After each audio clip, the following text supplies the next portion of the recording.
Hey guys, this is Steve Rosati. I'm checking in with you guys on my channel, Steve the Bass Guy, and I'm going to talk about scales today running up one string. You say, why would I want to do that? Well, it's a vehicle for us to get from a lower range to a higher range, or vice versa, especially if you're using walking bass lines or if you're playing a line that you want to have some movement in it.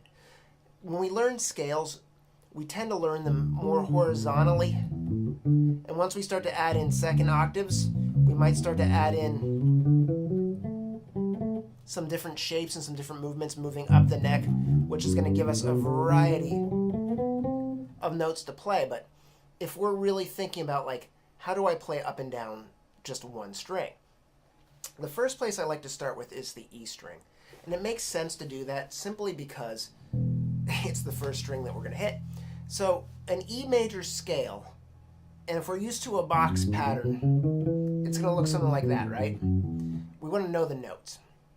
Now, this is going to require that you do know your fingerboard. You do know the notes that you're playing because you are going to come back to them. In this case, we're looking at E, F sharp, G sharp, A, B, C sharp, D sharp, E, right? Now, we want to transpose that just to this E string, right? So we're going to go E, F sharp, G sharp, A. Here's where it comes tricky. I go to the B, C sharp, D sharp with a pivot to the E. Let me do that again.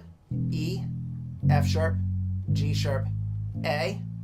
I pivot, B, C, D sharp, E. Well, that's actually a shift, not a pivot there, but E, F sharp, G sharp, A, fourth finger, right? Shift to B, B, C, D sharp, pivot, E. And then I run back. I go back to my D sharp. I come back down to C sharp, to B. Here's where I shift again down to A with my fourth finger. And then I go to G sharp, F sharp, and E. Once you get comfortable with this pattern, it's going to be almost the same on each string. So if I go up the A string, it's going to be the same thing, same shape.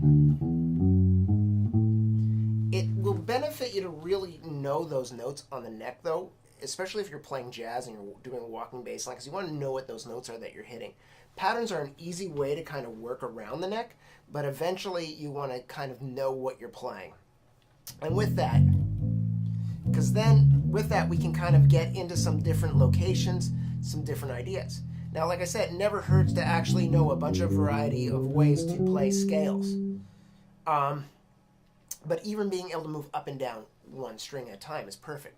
So I can do a minor scale ascending and a dominant scale descending to a major scale ascending on the next string. So I get my 2, 5, 1.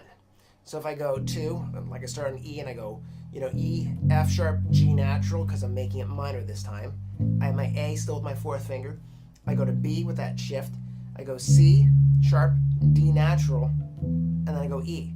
Now I'm going to come down A7. So I go my A. I'm going to play my G natural. I'm going to play my F sharp. I'm going to come down. I'm going to play E. I'm going to play C sharp.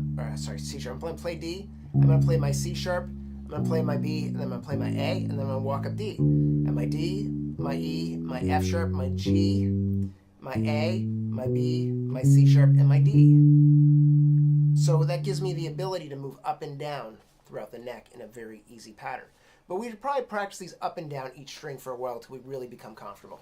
All right, guys, thanks.